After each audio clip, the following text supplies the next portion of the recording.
وسبحان الله وما أنا من المشركين.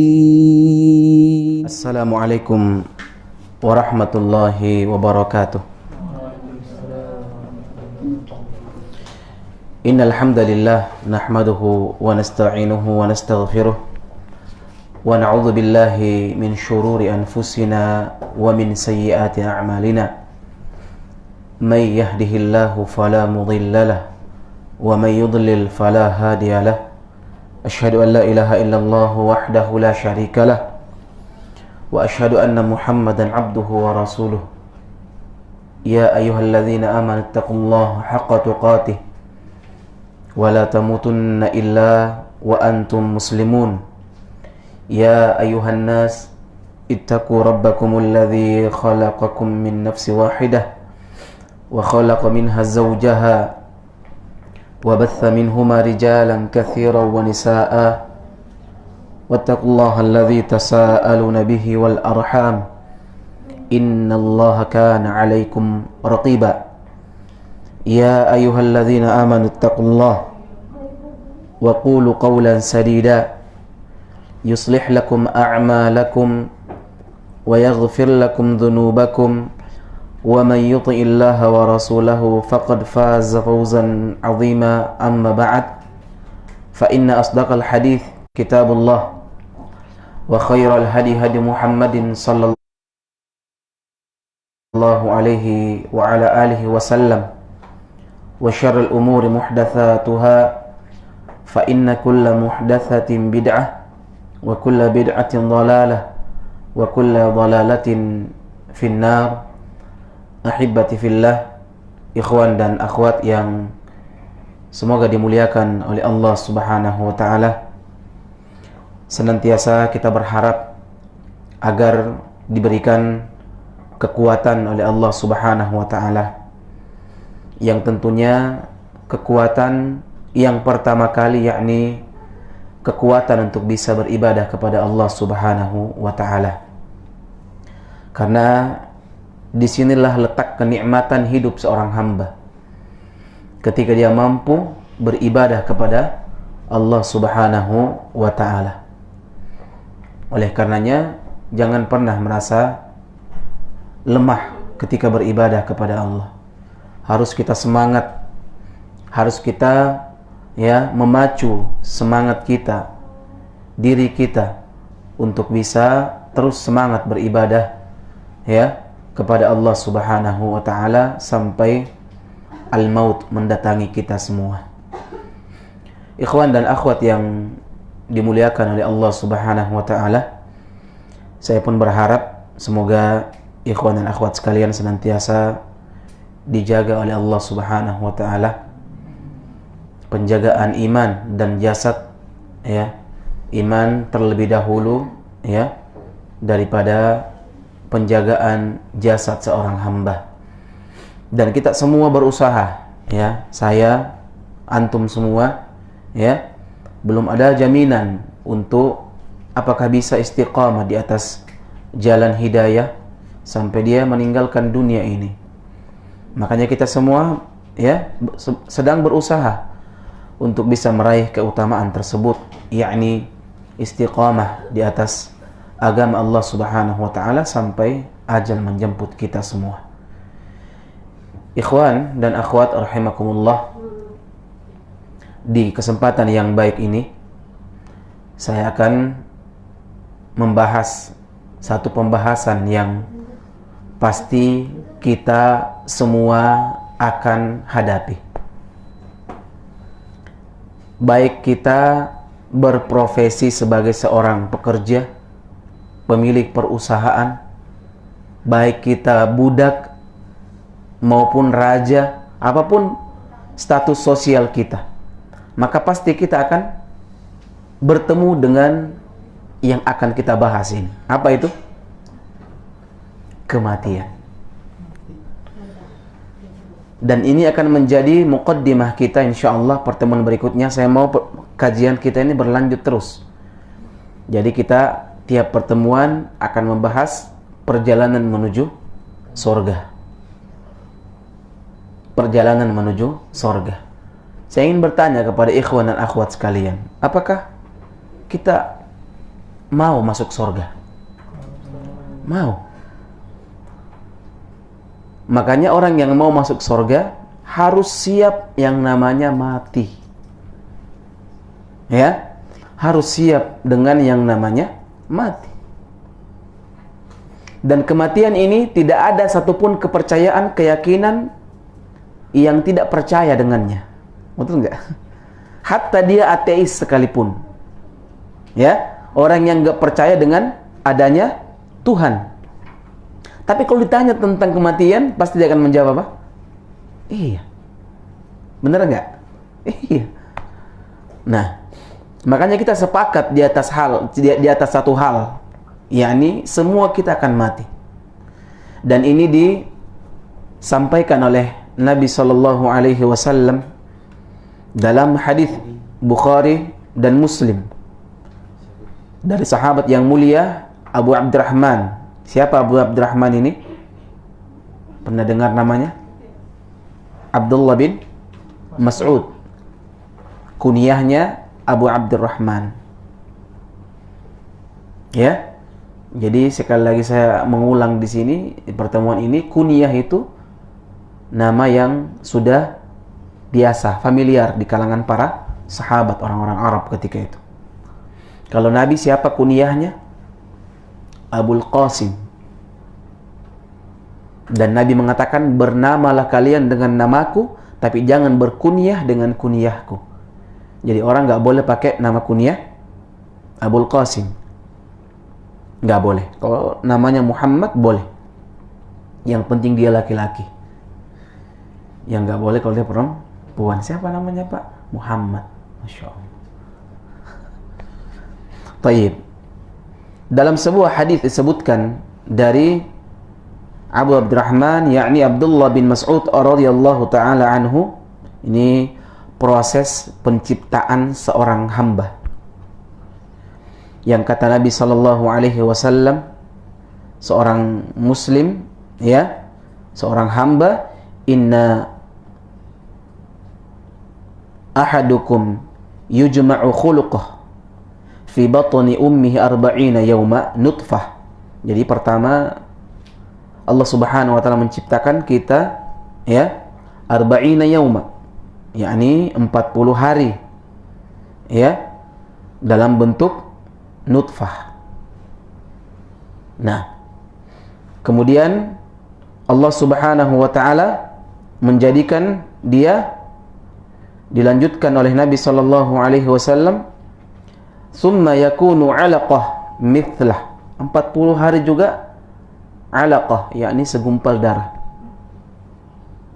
Ya. Kemudian kata Nabi sallallahu alaihi wasallam, summa yakunu mudghah mithla dhalik. Kemudian 40 hari berikutnya, ya, dia sudah terbentuk. Kemudian kata Nabi sallallahu alaihi wasallam, summa yursalu ilaihil malak fayanfukhu fihi ruh. Pada fase yang ketiga ini, Nabi SAW katakan apa? Dia pun ditiupkan ruh, kehidupan kepadanya. Berapa hari itu? 124 bulanan ya.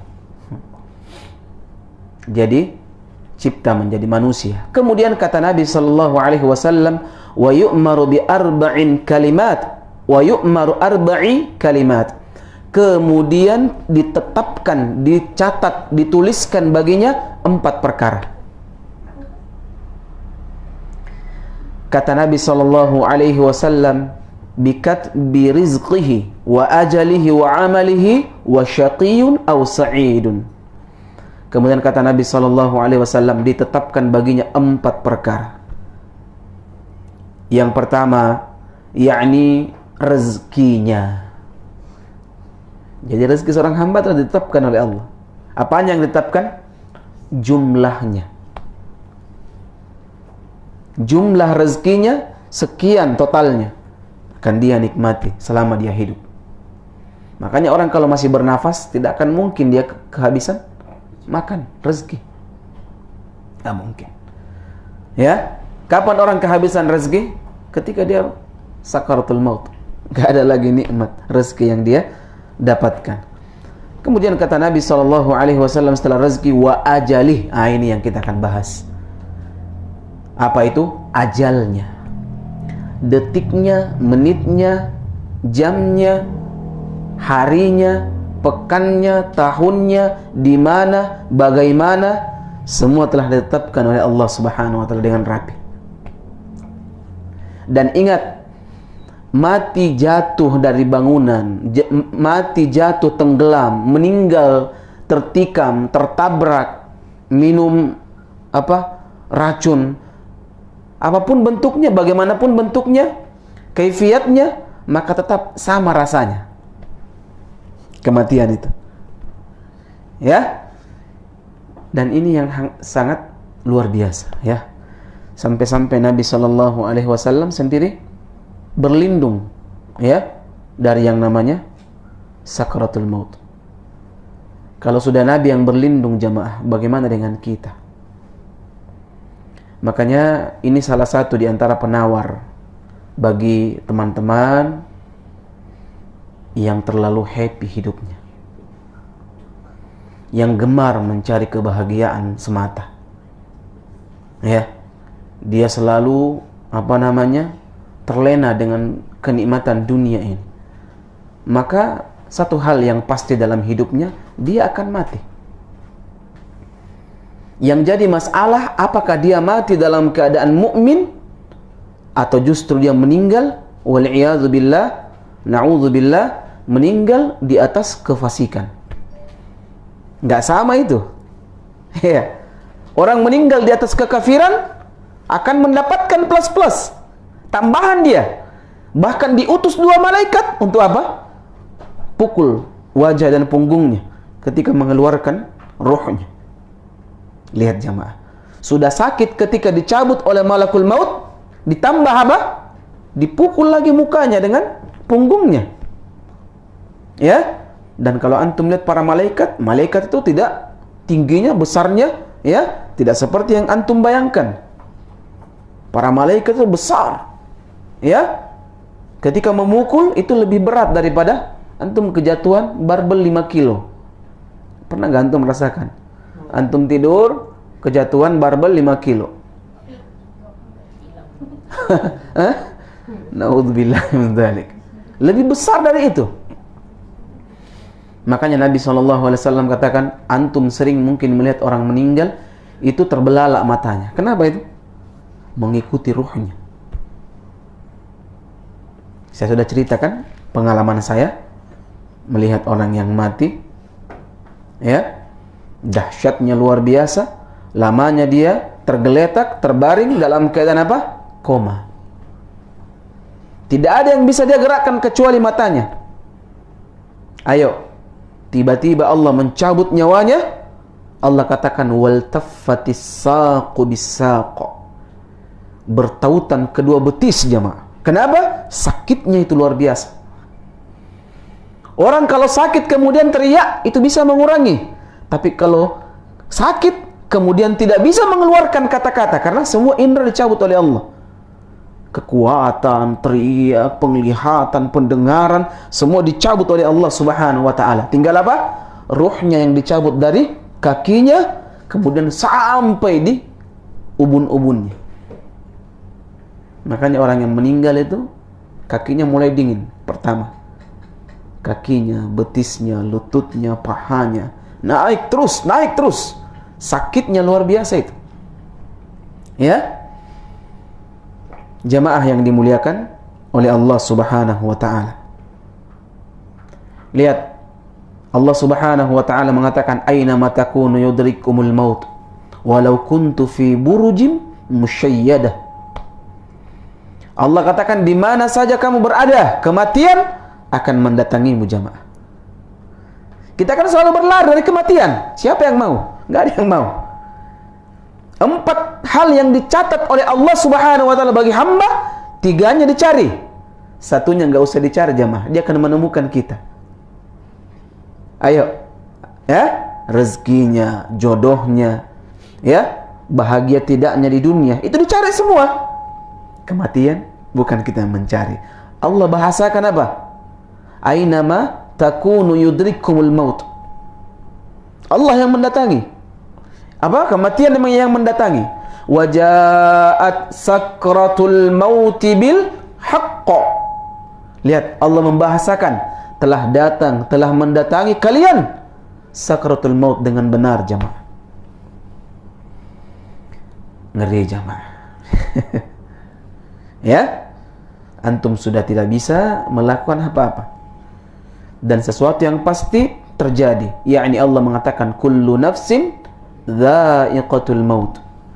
Tiap-tiap yang berjiwa akan merasakan kematian, pasti itu. Makanya orang cerdas dikatakan siapa dia? Orang yang banyak mengingat kematian. Ketika Nabi SAW mengatakan dalam sebuah hadis yang diriwayatkan oleh Imam Ibnu Majah dari sahabat yang mulia Abdullah bin Umar radhiyallahu taala anhuma, Nabi mengatakan sallallahu alaihi wasallam, faja'a rajulun minal ansar fasallama 'ala Nabi sallallahu alaihi wasallam. Salah seorang Ansar mendatangi Nabi dan bertanya sama Nabi sallallahu alaihi wasallam, "Ya Rasulullah, ayyul mu'minina afdal?" Ya Rasul, siapa mukmin yang paling utama? Ayo, langsung dia tanyakan yang paling hebat ini. Bukan lagi kelas-kelas kecil, tidak, langsung tanya, siapa yang paling baik di antara orang beriman? Di antara orang beriman ini, bukan di antara muslim. Berarti yang paling terbaik. Maka Nabi menjawab, ahsanuhum khuluqa, yang paling baik akhlaknya. Makanya kita berlomba semua memperbaiki akhlak kita. Ya, kita akhlak dengan akhlak al-karimah, akhlak yang baik. Kemudian ditanya ditanya lagi Nabi, ya Rasulullah, ayyul mu'minina akyas? Ya Rasul, siapa manusia yang cerdas? Antum jawab siapa kira-kira? Albert Einstein. Iya, penemu apa Albert Einstein itu? Siapa dia? Penemu apa dia? Bola lampu. Thomas Alva Edison. Algoritma. Hah? Rumus ya ditemukan ya. Pokoknya orang cerdas ya, orang pinter dia, betul. Ini kalau dunia, jamaah. Dia pintar dari sisi dunia, tapi kecerdasan yang hakiki, yakni Nabi sebutkan aktsaruhum lil mauti dzikra, yang paling banyak mengingat kematian. Oh, ini yang paling cerdas. Kenapa kira-kira dikatakan cerdas? Saya kasih contoh, misal. Saya kasih contoh misal. Si fulan berdua dia, teman. Siapa namanya bagusnya? Hari sama Ilham. Hari sama Ilham. Dua-dua namanya ya? Hari Ilham. Hari panggilannya Ilham berapa? Oh gitu. Ya, dua-dua ini diutus, dia pergi ke suatu tempat untuk suatu misi. Ayo, ya. Kemudian misinya dia jalankan. Si A ini dia sibuk apa? Bangun rumah di situ. Iya, dia bangun rumah, dia beli mobil, dia pasang cat yang mahal di situ, dia pasang kaligrafi dan sejenisnya, diperindah. Yang satu tidak, dia fokus dia. Kenapa? Karena dia paham beberapa hari lagi kita akan kembali ke kampung halaman. Yang bodoh siapa di sini? Ayo, dia habiskan uangnya untuk apa? Untuk membangun rumah di situ, beli mobil, beli ini, tanahnya ditanami. Dia menanam, dia tanam ini. Yang satu enggak, dia simpan duitnya. Karena akan ada hari kembali. Yang cerdas yang mana kira-kira?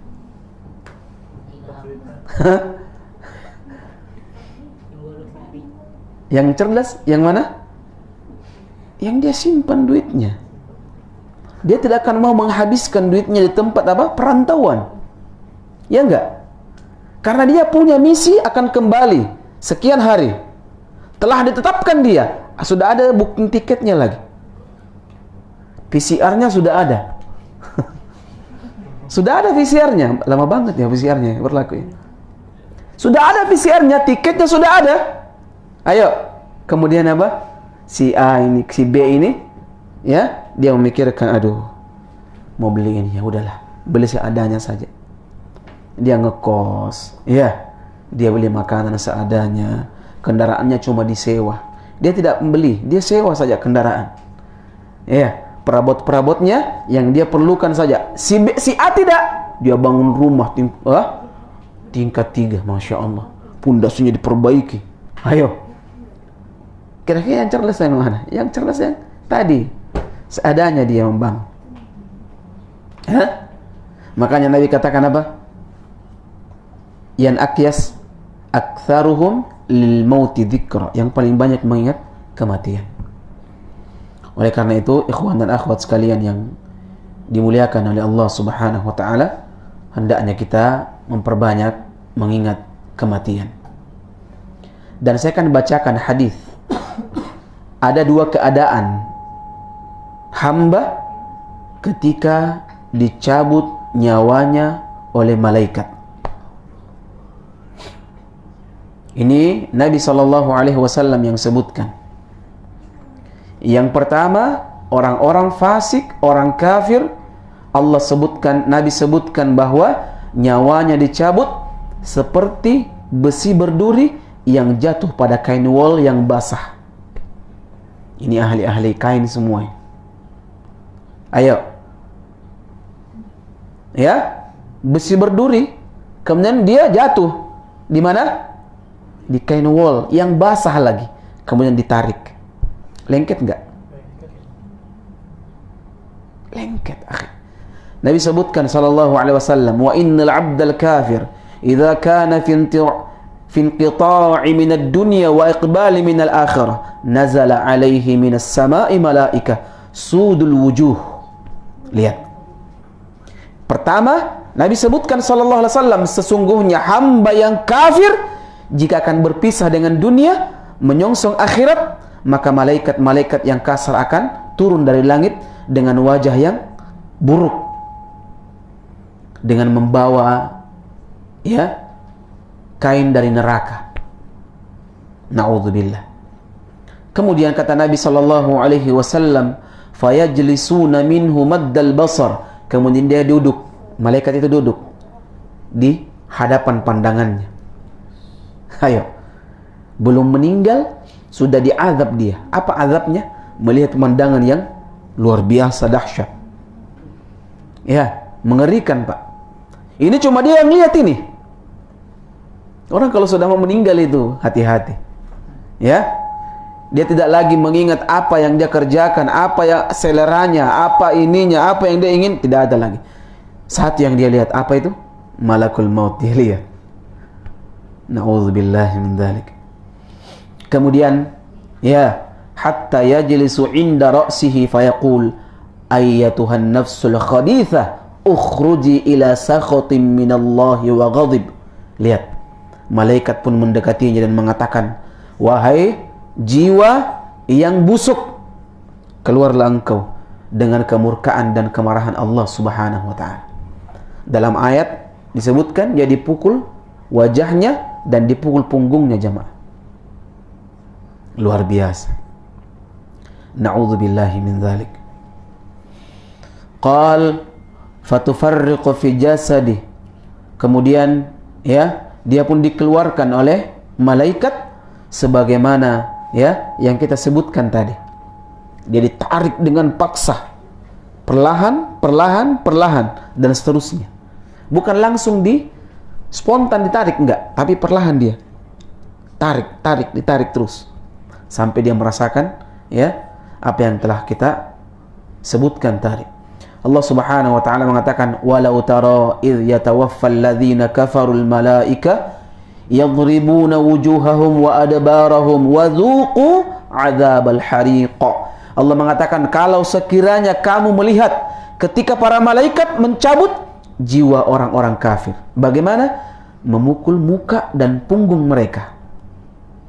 Kemudian dikatakan kepada jenazah tersebut, dzuqu adzabal hariq, rasakan olehmu siksa neraka yang membakar. Orang kalau jatuh kemudian nggak ada orang yang lihat, itu nggak terlalu malu jemaah. Ya enggak? Tapi kalau jatuh kemudian ada yang lihat ini ngomongnya bukan astagfirullah, tapi ngapa ngomongnya? Syukuri. Ngeri nggak? Ini yang membuat lebih pedih. Ya? Na'udzubillah min dzalik. Demikianlah keadaannya. Kemudian ada pun orang-orang yang beriman, Masya Allah, itu dicabut dengan cabutan yang pelan juga.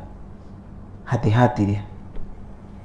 Ya, yang mudahnya sebagaimana air yang keluar dari cerek. Tahu cerek ya?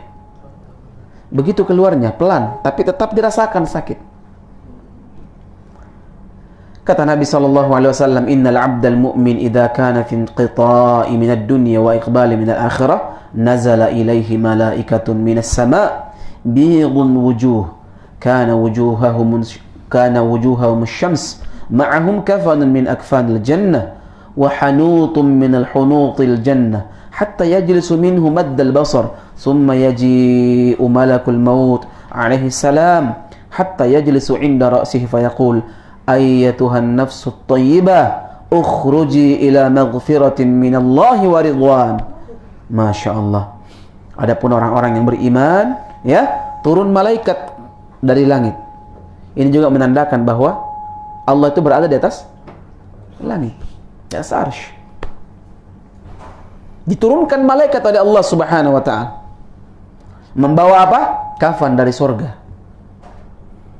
Makanya orang yang meninggal itu, dia tidak langsung dibawa ke kubur di alam barzakh, disetor di langit dulu, dibawa dulu ke atas langit ruhnya, sampai ini jasadnya dimakamkan, kemudian dikembalikan ke bawah. Ya, kembalikan ke bawah. Apa kata para malaikat? Ayyatuhan nafsu thayyibah, wahai jiwa yang tenang, wahai jiwa yang baik, Masya Allah, ukhruji ila maghfiratin minallahi wa ridwan, keluarlah engkau dengan ampunan dan ridha Allah Subhanahu wa ta'ala. Kemudian dikafankan baginya kafan dari sorga. Kemudian diangkat ke langit dia. Penduduk langit pun mencium aroma tubuhnya dengan mengatakan, siapa itu? Siapa itu? Beliau fulan, fulan bin fulan bin fulan. Ya. Kemudian kata Allah Subhanahu wa ta'ala, kembalikan dia, belum saatnya dia mendapatkan nikmat surga. Kemudian dikembalikan ke kuburnya jemaah. Ini proses kematian yang sangat luar biasa, ya. Bahkan jamaah yang dimuliakan oleh Allah Subhanahu wa ta'ala, pernah kejadian, ya. Kejadian ini kejadian nyata. Apa itu? Imam Ahmad bin Hanbal. Tahu nggak Imam Ahmad bin Hanbal? Imam Ahmad bin, ketika itu beliau sudah sedang sakaratul maut. Sudah sakaratul maut. Kemudian anaknya duduk di dekatnya, Abdullah anaknya. Tiba-tiba Ahmad bin Hanbal ini mengatakan apa? La bu'd. La bu'd. Kata dia, tidak, masih jauh, masih jauh. Ya. Jauh. Dia usir. Kemudian ditanyakan kepada beliau, wahai ayahanda, kenapa tadi engkau terkadang itu mengucapkan ini dan ini? Apa kata Imam Ahmad bin Hanbal? Inna syaitan qa'im. Sesungguhnya syaitan tadi bergantian berdiri di sampingku. Ya. Sambil menggigit jarinya. Menggigit jarinya. Dan mengatakan, wahai Ahmad, aku kehilangan dirimu. Artinya dia mau kasih harapan begitu. Karena syaitan itu sudah berjanji akan menyesatkan manusia sampai tetes darah penghabisan. Dan waktu-waktu kematianlah waktu yang paling baik, momen yang paling tepat untuk menggelincirkan akidah kaum muslimin. Karena tidak ada taubat setelah kematian, tidak ada kan? Orang kalau digelincirkan ketika masih hidup, mudah dia bertobat insyaAllah. Tapi kalau sudah mati, dia meninggal dari kekafiran, tidak ada taubat baginya. Na'udzubillah min dzalik. Maka wa ana aqul la bu'd, la bu'd. Maka aku katakan, ya, tidak, masih jauh, tidak, masih jauh. Lihat. Ya, Masya Allah. Jamaah yang dimuliakan oleh Allah Subhanahu wa Ta'ala, maka pilihlah ya cara kematian yang kita inginkan. Bagaimana caranya? Yakni membiasakan diri dengan sesuatu yang baik. Karena Nabi Shallallahu Alaihi Wasallam mengatakan, wa innamal a'mal bil khawatimiha. Sesungguhnya amalan ditentukan kapan? Akhirnya. Orang kalau sudah mau meninggal jamaah, dia akan teringat kebiasaan yang dia lakukan, rutinitas yang dia lakukan. Kalau dia biasa berzikir, maka insya Allah dia akan berzikir. Ini cerita jelas ini. Ya, ada penjual kacang, nggak pernah sholat dia. Ketika dia meninggal, diingatkan, ditalqin, la ilaha illallah, la ilaha illallah. Apa yang dia ucapkan? Kacang. Meninggal dengan kacang. Ya. Atau ada orang yang sakaratul maut, saat-saat apa? Dia bermaksiat. Maka itu yang dia ingat terakhirnya. Makanya jalani kehidupan kita dengan baik. Membiasakan diri dengan hal yang baik, yang positif. Walaupun mungkin tidak bernilai ibadah mahdhah mungkin. Ya cuma membiasakan diri dengan yang baik, memakai pakaian dengan sopan, ya, pakai sandal dengan kaki kanan, ya, makan dengan tangan kanan, ayo, senyum, beri salam sama orang, membantu orang, ya, membersihkan pikiran-pikiran dari hal-hal yang negatif.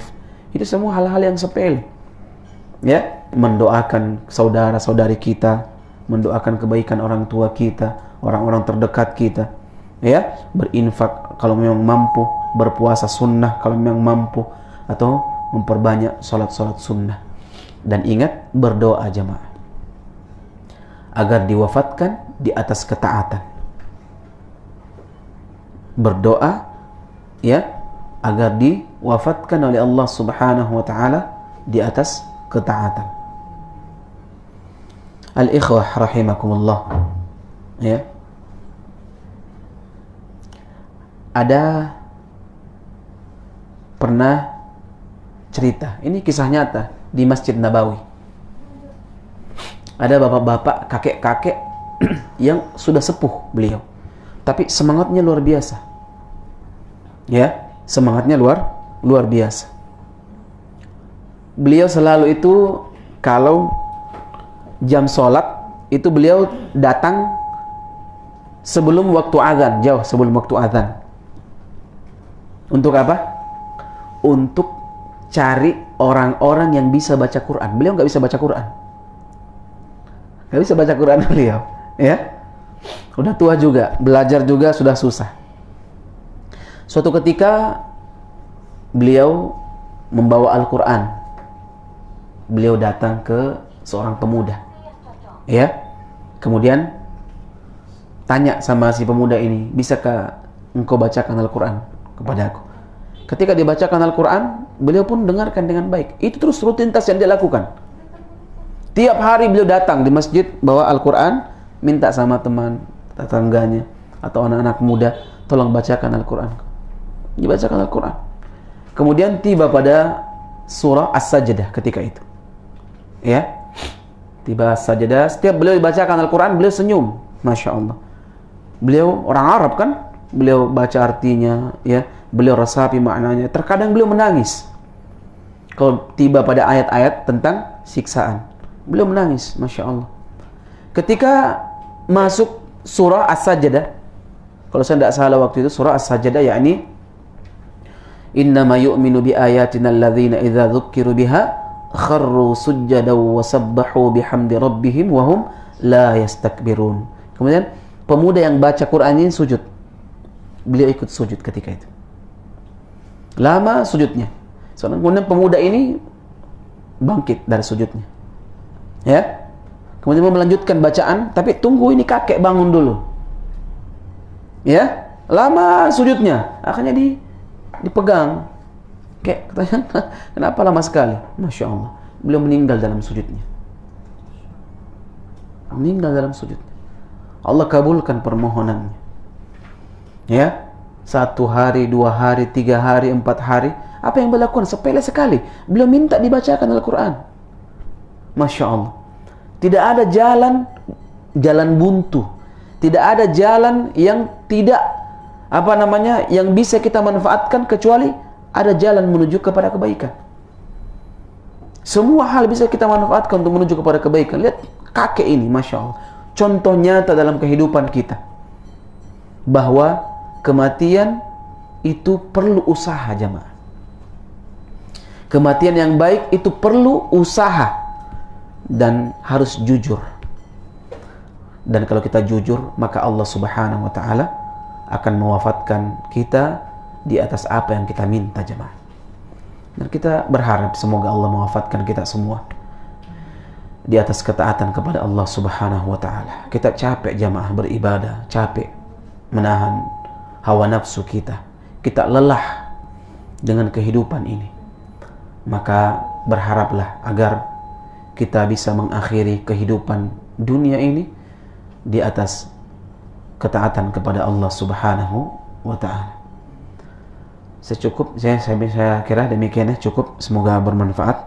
Mungkin ada yang mau ditanyakan. Subhanakallahumma wa bihamdik, asyhadu an la ilaha illa anta astaghfiruka wa atubu ilaik. Assalamualaikum warahmatullahi wabarakatuh.